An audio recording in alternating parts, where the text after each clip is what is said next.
Welcome back to my channel Talk with Chalk. Friends, today we are going to discuss the important events of 30th April 2022, the topics which are utmost required and the topics which must be remembered are to be discussed today. Every question of this topic is in multiple choice format and have to choose out of the 4 options, and then we will discuss the question in details. So wasting no time, let's get going with this video to get started. So the first question is like this: Pakistan's opposition leader who has been elected unopposed as the 23rd Prime Minister of the country. Pakistan के विपक्षी नेता कौन है जो कि देश के 23वां प्रधानमंत्री के रूप में निर्विरोध चुने गए? And the options are Shahid Khurshid Ahmad Shah, Nawaz Sharif, Shahbaz Sharif and Nisar Ali Khan. These are the 4 options and the answer here is Shahbaz Sharif. तो आंसर पर चलते हैं. Pakistan opposition leader Shahbaz Sharif has been elected unopposed as the 23rd Prime Minister of the country through voting in the National Assembly. Pakistan के विपक्षी नेता शहबाज शरीफ को national assembly में मतदान के माध्यम से देश की 23वां प्रधानमंत्री के रूप में निर्विरोध चुना गया है. तो चलिए पाकिस्तान की नेशनल असेंबली के बारे में थोड़ा बहुत जानते हैं. नेशनल असेंबली और आईवान ए जरीन ऑफ पाकिस्तान कहा जाता है. पाकिस्तान की पार्लियामेंट को नेशनल असेंबली और आईवान ए जरीन कहा जाता है. Then the Senate of Pakistan is the upper house is known as Senate of Pakistan and in National Assembly there are 342 seats and the last election was held in 2018 and 172 seats required to get majority in the assembly. These things are to be known. Then question number 2 पे चलते हैं. So the question number 2, every year which day, here it is a space, which day is observed as World Parkinson's Day to raise awareness of Parkinson's disease which is a progressive nervous system disorder. हर साल किस दिन को Parkinson रोग के बारे में जागरूकता बढ़ाने के लिए विश्व पार्किंसन दिवस के रूप में मनाया जाता है, जो एक प्रगतिशील तंत्रिका तंत्र विकार है? And the options are 15th April, 14th April, 13th April and 11th April. So answer पर चलते हैं. Every year April 14 is observed as the world Parkinson day to raise awareness of Parkinson disease which is a progressive nervous system disorder. So April 14 को Parkinson day मनाया जाता है. तो Parkinson disease के बारे में थोड़ा हम जानकारी लेते हैं. Parkinson disease is a brain disorder. It is a brain disorder that leads to shaking, stiffness and difficulty with walking, balance and coordination. हम बैलेंस नहीं कर पाते हैं और थिरकते हैं, वॉकिंग में प्रॉब्लम होता है, स्टिफ हो जाता है मसल्स. तो ये एक ब्रेन डिसऑर्डर है. देन क्वेश्चन नंबर 3 पे चलते हैं. National safe mother day NSMD is observe annually on which day in India? राष्ट्रीय सुरक्षित मातृत्व दिवस NSMD भारत में कौन सी दिन को प्रतिवर्ष मनाया जाता है? 8th April. Options are 8th April, 9th April, 10th April and 11th April. जैसे कि मैंने आपको बता दिया था, 8th April national zoo lovers day मनाया जाता है, 9th अप्रैल नेशनल यूनिकॉर्न डे मनाया जाता है, 10th अप्रैल सिबलिंग्स डे मनाया जाता है और 11th अप्रैल को national safe mothers day is observe annually in India. ये मैंने लास्ट वीडियो में भी बताया था. देन आंसर पर चलते हैं. तो मातृत्व सुविधाओं, स्तनपान कराने वाली महिलाओं और महिलाओं को दी जाने वाली उचित स्वास्थ्य देखभाल के बारे में जागरूकता पैदा करने के लिए हर साल अप्रैल 11 को राष्ट्रीय सुरक्षित मातृत्व दिवस मनाया जाता है. देन क्वेश्चन नंबर 4 में चलते हैं. Question number 4, Shiv Kumar Subramaniam passed away recently. He was a और एन व्हाट? वो कौन थे, क्या करते थे, काम क्या था, उनका प्रोफेशन क्या था? हाल ही में शिव कुमार सुब्रमण्यम का निधन हो गया है. वो एक क्या थे? जर्नलिस्ट थे, एक्टर थे, डायरेक्टर थे या फिर इकोनॉमिस्ट थे? मैंने एक इमेज शिव कुमार सुब्रमण्यम का यहाँ पे दिया है. तो वो एक इंडियन एक्टर थे. तो आंसर पर चलते हैं. अभिनेता पटकथा लेखक शिव कुमार सुब्रमण्यम का निधन हो गया है. उन्हें धारावाहिक मुक्ति बंधन और मीनाक्षी सुंदरेश्वर में उनकी भूमिकाओं के लिए जाना जाता था.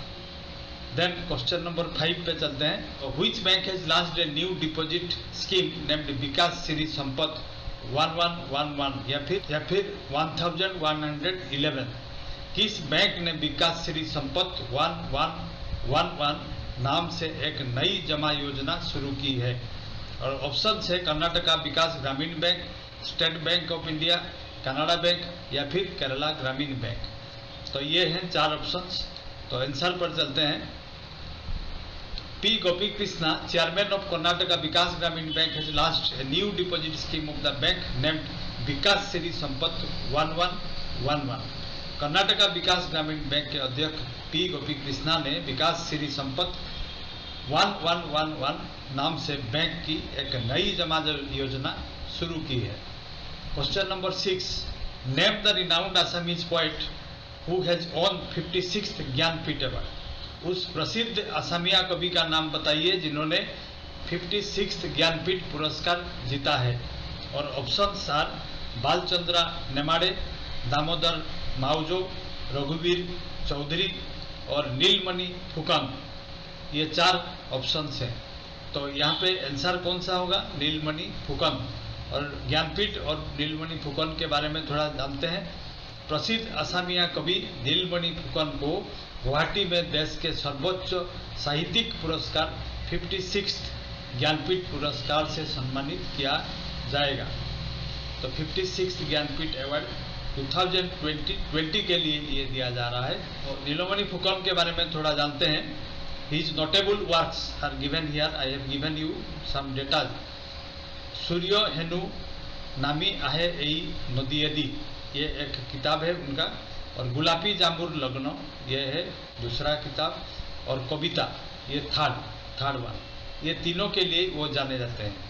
और साहित्य अकादमी अवार्ड इनको 1981 में मिला था। पद्मश्री अवार्ड इनको 1990 में मिला था। और साहित्य अकादमी फेलोशिप 2002 में मिला था। Question number 7, which IIT has launched India's first indigenously developed polycentric prosthetic knee Kadam. Kadam नाम का प्रोस्थेटिक नी कहाँ पे इंडिजिनसली डेवलप किया गया है? किस IIT ने भारत का पहला स्वदेशी रूप से विकसित पॉलीसेंट्रिक प्रोस्थेटिक घुटना कदम के नाम से लॉन्च किया है? और option are IISc Bangalore, Indian institute of science, IIT Bombay, IIT Delhi और IIT मद्रास। ये 4 ऑप्शन है। तो आंसर पर चलते हैं। India's first indigenously developed polycentric prosthetic knee Kadam was launched by the Indian institute of technology Madras. The above knee prosthetic was developed in association with the society for biomedical technology SBMT and mobility India.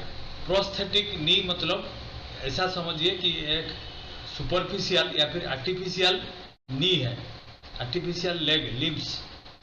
Then question number 8 पे चलते हैं। Question number 8, the international day of human space flight is celebrated annually on April 12 to mark the anniversary of first human space flight by Yuri Gagarin on April 12 in which year? 12 April in which year Yuri Gagarin द्वारा पहली मानव अंतरिक्ष उड़ान की वर्षगांठ को चिन्हित करने के लिए 12 अप्रैल को मानव अंतरिक्ष उड़ान का अंतर्राष्ट्रीय दिवस प्रतिवर्ष मनाया जाता है। And the options are 1958, 59, 60, 1960 and 1961। तो यहाँ पे आंसर होगा 1961। 1961 में यूरी गागारिन 12 अप्रैल 1961 को कहाँ पे उतरे थे? स्पेस में। देन आंसर पर चलते हैं। The international day of human space flight is celebrated annually on April 12 to mark the anniversary of the first human space flight by Yuri Gagarin on 12 April 1961. Yuri Gagarin was a Russian astronaut. Then question number 9 पे चलते हैं। In which state is the Madhavpur Mela held annually? Madhavpur Mela किस राज्य में प्रतिवर्ष आयोजित किया जाता है? तो ऑप्शन आर महाराष्ट्र, बिहार, गुजरात, उत्तर प्रदेश। ये है 4 ऑप्शंस। तो आंसर कौन सा होगा? गुजरात में। गुजरात में मनाया जाता है, पोरबंदर के पास। तो इसके बारे में थोड़ा जानकारी लेते हैं। The president of India Ramnath Kovind inaugurated 5-day long Madhavpur Ghed fair at Madhavpur Ghed, Porbandar in Gujarat. Bharat के राष्ट्रपति रामनाथ कोविंद ने गुजरात के पोरबंदर के माधवपुर घेड में 5 दिवसीय माधवपुर घेड मेले का उद्घाटन किया। तो ये इतना इम्पोर्टेंट क्यों है, इसलिए मैंने थोड़ा जानकारी के लिए यहाँ पे लिखा है। People celebrate marriage of Lord Krishna with Rukmini और कृष्णा के विवाह यहाँ पे सेलिब्रेट किया जाता है। Rukmini was the daughter of king Bhishmak. Madhavpur mela begins on Ramnavami. ये 3 बातें मैंने आपको दिया है रिलेटेड टॉपिक्स। ये और भी इम्पोर्टेंट बन गया जब Ramnath Kovind president of India वहाँ पे इनागुरेट करने गए, तो ये और भी इम्पोर्टेंट बन गया। देन क्वेश्चन नंबर 10 पे चलते हैं। Question number 10, who became the first player और बैटर और batsman to be retired out in IPL history. तो IPL इतिहास में संन्यास लेने वाले पहले खिलाड़ी या फिर बल्लेबाज कौन बने? और ऑप्शन सर अजिंक्य रहाणे, श्री श्रीशांत, अजित चांडिला एंड R अश्विन या फिर रविचंद्रन अश्विन। किसने IPL इतिहास में संन्यास लेने वाले पहले बल्लेबाज या फिर खिलाड़ी बने?